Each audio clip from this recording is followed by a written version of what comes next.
নমস্কার, আমি শাশ্বত মিত্র। আজ দিনটাকে একটু মনে রাখবেন। 29শে আগস্ট, 29 নয় 30শে আগস্ট। আজকে 30শে আগস্ট 2024। এটা একটা ঐতিহাসিক দিন মার্কেটের পক্ষে।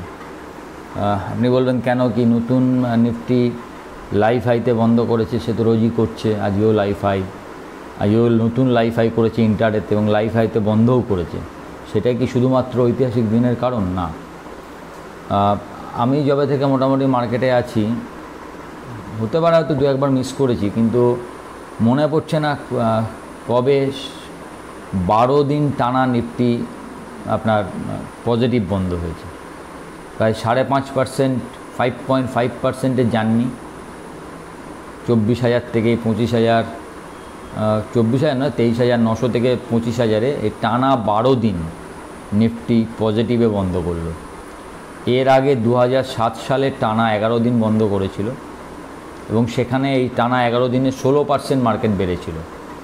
এবং এরপরে 2007 থেকে 24-এর মধ্যে আরও 4 বার টানা 10 দিন বন্ধ হয়েছিল, কিন্তু এই 11 দিনের রেকর্ড পেরোতে পারেনি। এই প্রথমবার 11 দিন পেরিয়ে টানা 12 দিন নিফটি পজিটিভে বন্ধ করলো। এটা একটা রেকর্ড। কিন্তু 12 দিন বন্ধ হওয়ার জন্য কিন্তু অনেক বেড়ে গেছে তা নয়, বেড়েছে মাত্র 5.5%। গতকালের মার্কেটে আপনারা যদি লক্ষ্য করেন, দেখবেন নিফটি বেড়েছে, ব্যাঙ্ক নিফটিও মোটামুটি ঠিক আছে, অথচ small cap mid cap index দুটোই পড়েছে। সেই জন্য একটা মনে হচ্ছে যেন নিফটি বাড়ছে, কিন্তু আমাদের স্টক বাড়ছে না। এখন ব্যাপার হচ্ছে কি, যতবার নিফটি নতুন হাই করে, মানে আগের বারের থেকে ফিরে এসে কারেকশানের পর, প্রতিবারই নিফটি নতুন নতুন সেক্টরকে খুঁজে নেয়। এখন আমরা যে শেয়ারগুলো হয়তো ধরে আছি, মানে আপনারা আমরা, যেমন ধরুন ডিফেন্স, পিএসইউ ডিফেন্স চলেনি, এমনকি পিএসইউ অনেক স্টকও চলেনি। তো তার ফলে কী হচ্ছে, আমাদের পোর্টফোলিও এখনও লাল দেখাচ্ছে এবং এটাই আমরা বলছি যে মার্কেট বাড়ছে, কই আমার পোর্টফোলিওর তো কোনো সুধার হচ্ছে না। সেটা হবে, কারণ হচ্ছে ফার্স্টে মার্কেট এই জায়গাটায় এসছে। আজকে দেখবেন ডিফেন্স স্টকগুলো অল্প অল্প একটু বেড়েছে, হ্যাল বেল সবই অল্প করে বেড়েছে।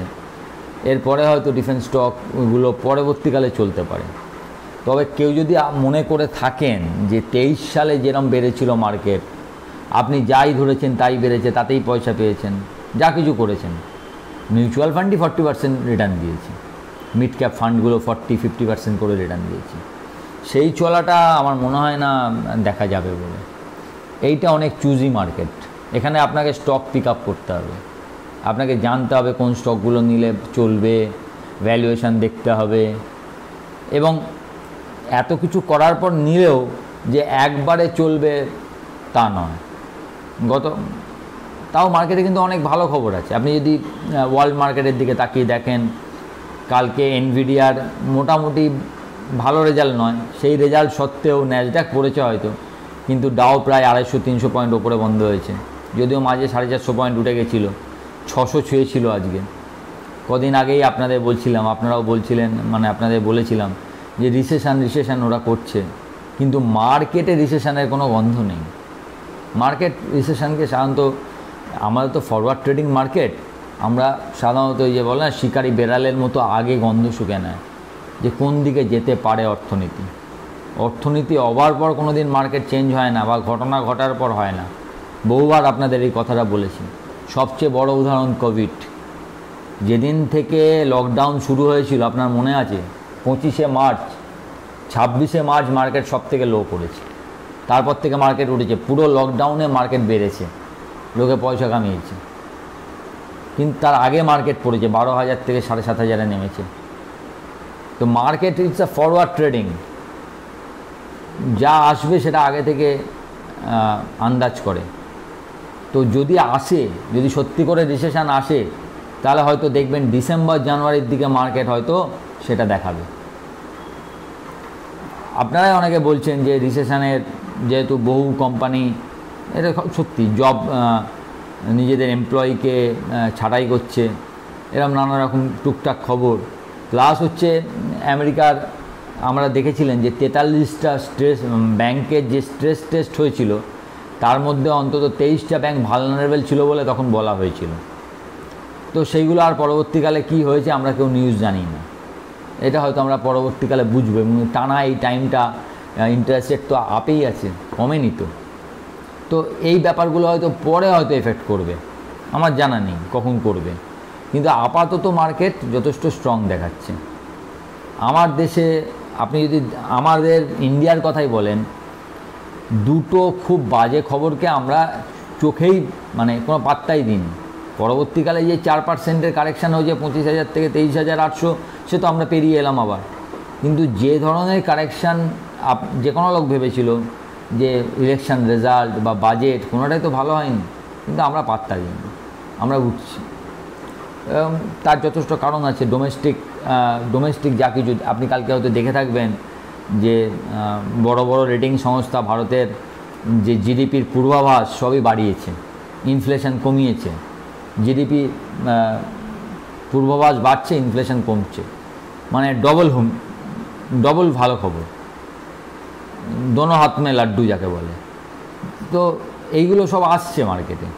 এবং যদি দেখেন এই লাস্ট 7 মাস, ফেব্রুয়ারি, মার্চ, এপ্রিল, মে, জুন, জুলাই, আগস্ট, আমরা 3800 পয়েন্টের ওপর বেড়েছি। 3800 point, not a matter of joke.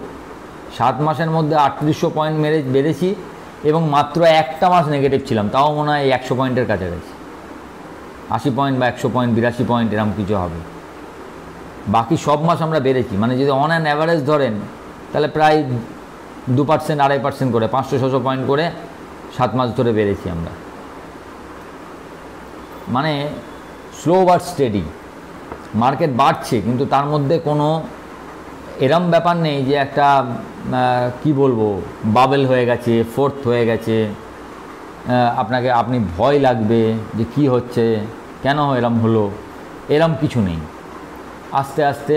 এবং আপনি যদি নিফটি দেখেন, নিফটির ইপিএস মনে হয় এখন এই মুহূর্তে 1074 টাকা। 1074 মানে 1100 টাকায় যদি ধরি, মোটামুটি নিফটি 22-23-এর পিইতে আছে, 22-23 পি। আমরা বলি যে ওভার ভ্যালুড ইফ ওভার 25-27, সেটা এখনও যায়নি, এখনও ওভার ভ্যালুড নয়।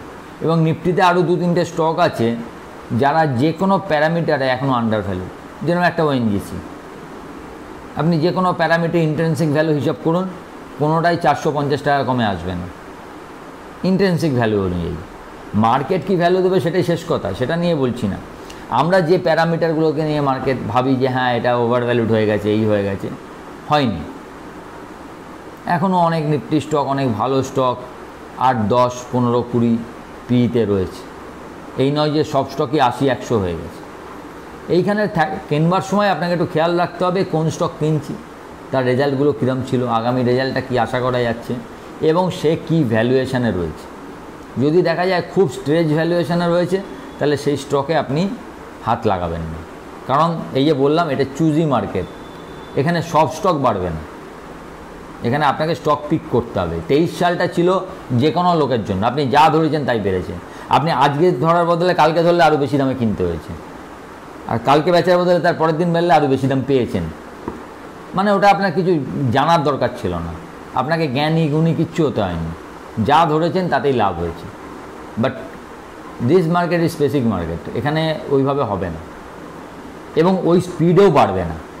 যে স্পিডে বেড়েছে, একটা ডবল হয়ে গেছে, 3 গুণ হয়ে গেছে, ওই স্পিডেও বাড়বে না। এখানে চুজি মার্কেট, আপনাকে স্টক আপনার মতো করে ভাবতে হবে এবং ওইরকমভাবে বাড়বে না, বাড়ার স্পিডটাও অনেক আস্তে থাকবে। কারণ সামনে যে ভ্যালুয়েশনে আমরা যাচ্ছি, এই কথাটা বারবার বলি, আপনাদের আগেও বলেছি, আপনি যত ওপরে উঠবেন তত নিচে পড়ার ভয় আপনার, মানে নিচে পড়লে লাগার ভয় আপনার থাকবে। কিন্তু যদি খাড়াই পথ না হয়, একটু স্ল্যান্টিং করেন, দুটোর মধ্যে আমরা বলি না সিঁড়ি বানাবার সময় গ্যাপ কম রাখো, একটু জায়গা রাখো, স্ল্যান্ট করো, কেন? আমাদের মার্কেটটা কিন্তু এখন এই কারণেই ভালো আছে। আমাদের দেখবেন প্রতিদিনের বাড়াটা খাড়াই নয়, একদম স্টিপ গেন নয়, মানে একদম এখান থেকে 300 পয়েন্ট রোজ 300-400 পয়েন্ট করে তা নয়, আমরা প্রতিটা ধাপ মেপে মেপে পা কখনো হাঁপিয়ে যাচ্ছি, একটু দাঁড়াচ্ছি, আবার উঠছি, কোনো সময় একটু বসে নিচ্ছি 2-4 দিন কনসলিডেশন, তারপর আবার উঠছি। সেই কারণে আমার মনে হয় না যে মার্কেট এক্ষুনি হয়তো কিছু খারাপ হবে। ঠিক আছে, কারেকশান হতেই পারে, 25,000-এর মার্কেটে 1-2% কারেকশান সবসময় হওয়ার চান্স থাকে, সেগুলো নিয়ে ভাবলে চলবে না। এই জায়গায় আপনাকে মোটামুটি ভাবতে হবে, এখন মোটামুটি 24,850, 24,850-এর নিচে যতক্ষণ না মার্কেট আসছে, ইটস এ গুড মার্কেট। আর লং টার্মে 24,500। ব্যাঙ্ক নিফটি এখনও আজকে সবে একটু পজিটিভে যাওয়ার চেষ্টা করেছে 51,350-এর ওপরে। তো bank Nifty may lead next time, মানে নিফটিকে সাহারা দিতে পারে ব্যাঙ্ক নিফটি, কারণ ব্যাঙ্ক নিফটি হাই থেকে এখনও 2,000 পয়েন্ট দূরে, 53,376 বা এরকম কিছু একটা হাই মনে হয়, সেখান থেকে এখনও 2,000 পয়েন্ট দূরে। তো এই একটা চান্স আছে, দেখা যাক। আরেকটা ভালো খবর শুনেছেন, রিলায়েন্স 1:1 বোনাস ঘোষণা করেছে, ভেরি ভেরি গুড নিউজ। এবং 5 তারিখে ঘোষণা করেনি, বলেছে 5 তারিখে এটা নিয়ে 5 তারিখে এটা নিয়ে ফাইনাল বলবে এই বিষয়টা, যে 1:1 বোনাস দিতে পারছে কিনা। আশা করা যায় এত বড় কোম্পানি যখন বলেছে এটা দেবেই। সাধারণত এরা দেবার কথা না ভেবে কখনো এরম ঘোষণা করে না, এটা একটা ফেস লস হয় কোম্পানি।